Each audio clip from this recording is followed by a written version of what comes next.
Olá, pessoal. Continuando as aulas de Direito do Trabalho, vamos para a aula 3, tratando sobre as fontes do direito do trabalho.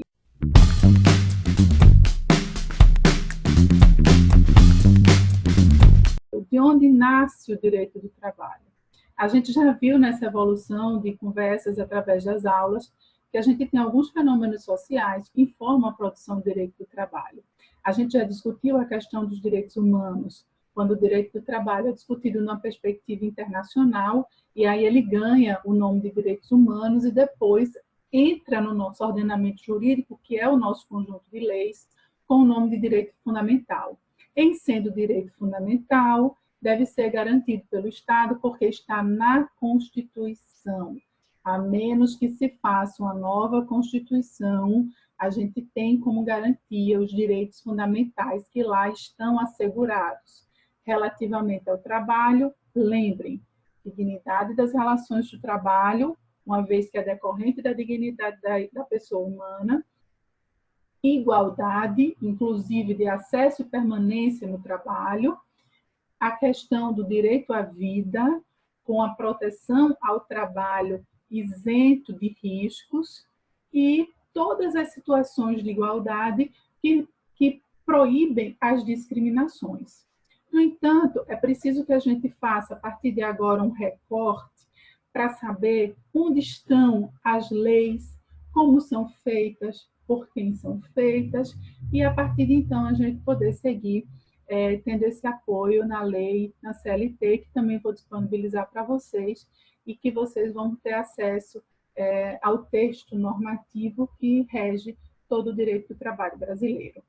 Primeiro, o que é fonte? Fonte é de onde nasce alguma coisa, né? Simplesmente falando. E na questão do direito do trabalho não poderia ser diferente. Então, nós temos fontes do direito do trabalho. Primeiro, nós temos as fontes materiais. O que são fontes materiais? É de onde realmente surge a necessidade de discussão e regulamentação de algumas situações. Por exemplo, acontecimentos sociais, reivindicações de empregados, empregadores. A partir daí, a gente tem uma fonte material. É a matéria, é a discussão, é a situação. Vamos para um caso real. Estamos vivenciando atualmente a pandemia do coronavírus, Covid-19. A gente não tinha, até antes da pandemia, a necessidade de suspensão de atividades. Temos uma pandemia onde as pessoas precisam estar em isolamento social. A necessidade do isolamento social faz parar as atividades econômicas. Então, eu estou trabalhando de forma remota, teletrabalho, enviando aula para vocês. Quem não estiver dentro do contexto de situações necessárias e imprescindíveis, a partir dos decretos governamentais e presidencial, estão em casa, em isolamento. Outros estão trabalhando. Mas essa situação é nova. Essa situação é pontual, essa situação é da pandemia, essa situação é de agora. Então, ela precisa ser regulamentada. Há uma reivindicação. Essa é uma fonte material. Em 2017, começamos a discutir, desde janeiro de 2017, a reforma trabalhista. Quem deu start? Empregador. Empresa. Queria resolver o quê? Algumas questões de flexibilização, porque discutiam a situação do empregado como centro de custo, o empregado sendo caro, o empregado sendo custoso financeiramente para a empresa. Então, a partir daí, começou a se discutir uma flexibilização das normas trabalhistas, uma reforma mesmo das normas trabalhistas. Então, o que é fonte formal? É uma necessidade social, seja do empregado, seja do empregador, por algum motivo histórico, econômico, político e social. A partir daí, essa discussão toda gera uma transformação, seja porque a lei que existe foi alterada, seja porque criamos uma nova lei.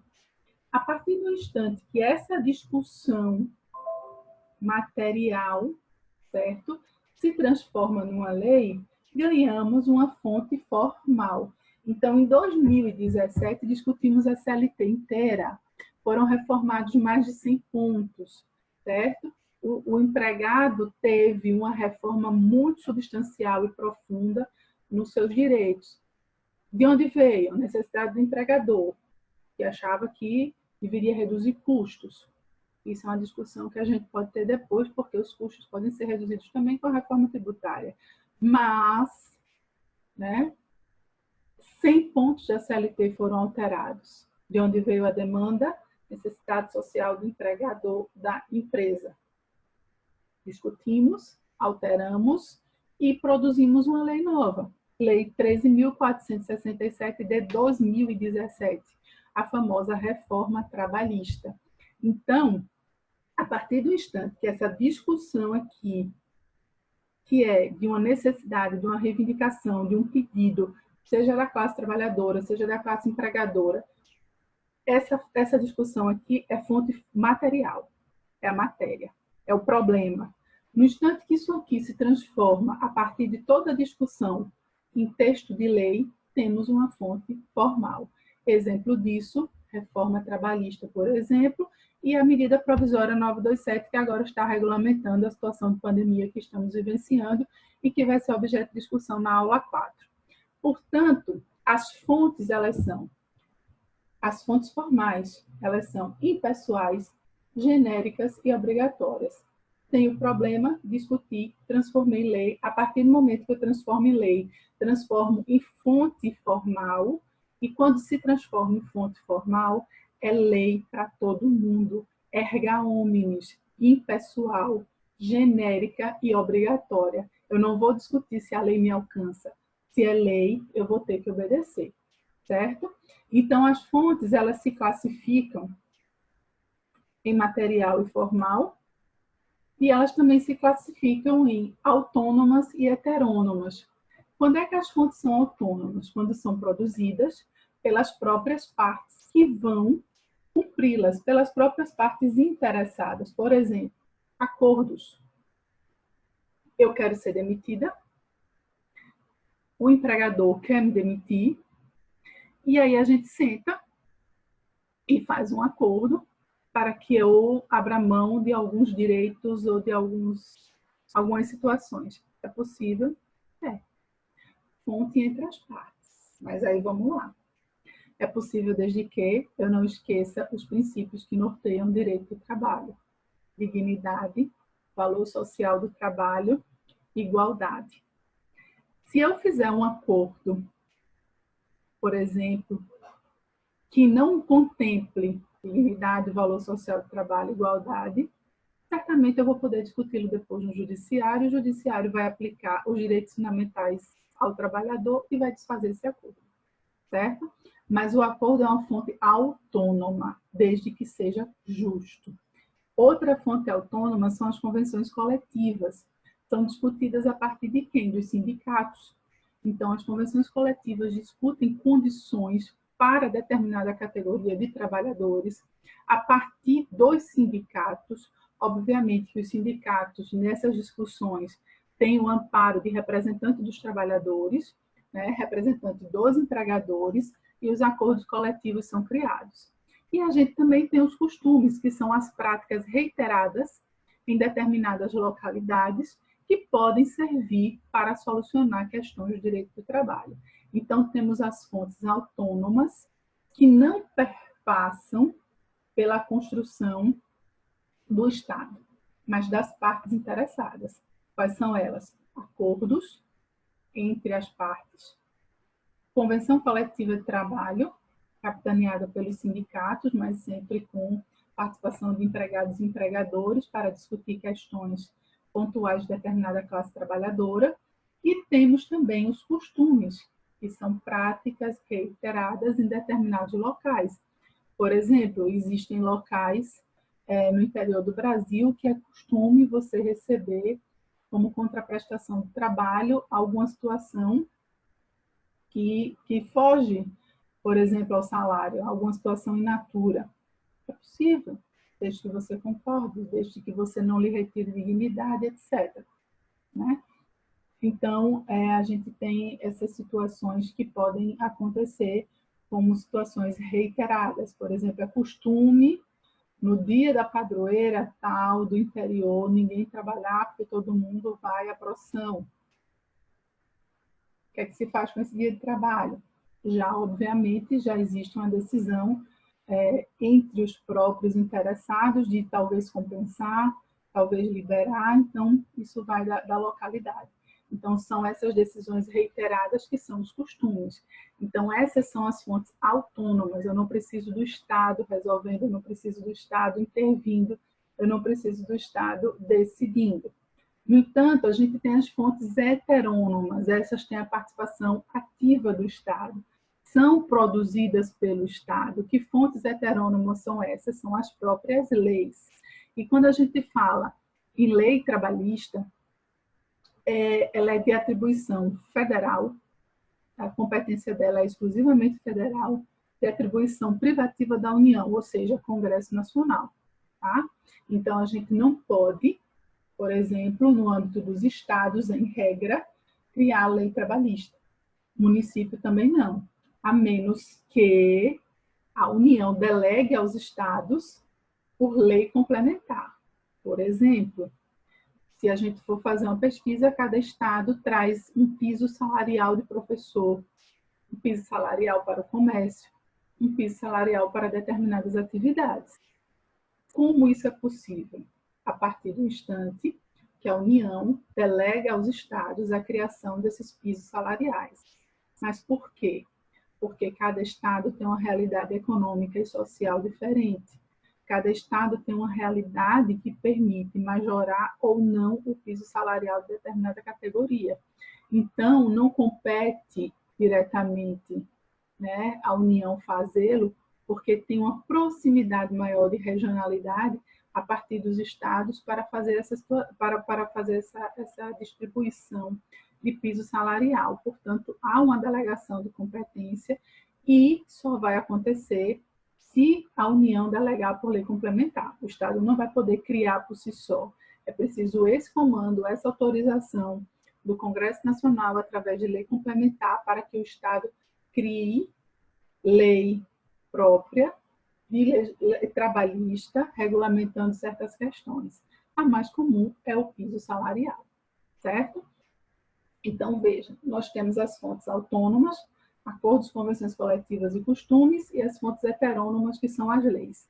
As autônomas são criadas pelas próprias partes interessadas e as heterônomas pelo Estado, a partir do instante que o Estado cria, em regra, através da União, cria leis impessoais genéricas, todo mundo tem que cumprir, são obrigatórias. E se existir problemas entre as fontes autônomas e heterônomas, quais as que valem mais? Quais as que estão acima, as que estão abaixo? Como é que fica a hierarquia das fontes? Veja só. Até antes da reforma, existia uma regra que prevalecia o princípio da norma mais favorável ao trabalhador. Pouco importava se era fonte autônoma ou fonte heterônoma. No entanto, após a reforma, o artigo 620 da CLT nos diz que as condições estabelecidas em acordo coletivo de trabalho sempre prevalecerão sobre as estipuladas em convenção coletiva de trabalho. O que é que o artigo 620 da CLT está nos dizendo a partir de agora? A gente não tem mais a regra da norma mais favorável ao trabalhador. O que é que a gente tem? A gente tem a regra D, que é o acordo coletivo que prevalece sobre a convenção. Por que o acordo prevalece sobre a convenção? Porque é mais específico. Então, mudou a hierarquia das fontes. Se mudou a hierarquia das fontes, há uma prevalência dos acordos sobre as convenções coletivas, pela especificidade, certo? Qual é a discussão que resta aqui? Primeiro, lembrem dos princípios que fundamentam o direito do trabalho. Os princípios que estão lá como fundamentais no texto da Constituição. O maior deles é a dignidade. Se esse acordo, por mais específico que seja, retira a dignidade do trabalhador, ele vai poder ser contestado, como eu já falei.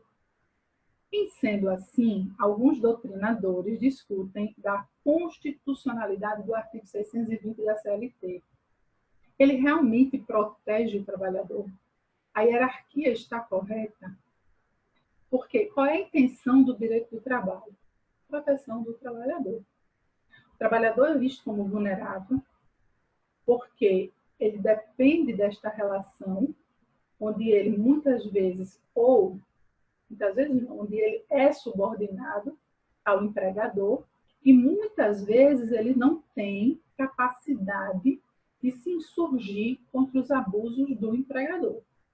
Então, quando é que este acordo realmente está observando o valor social do trabalho, a dignidade da pessoa humana, o direito à vida do trabalhador e o direito à igualdade?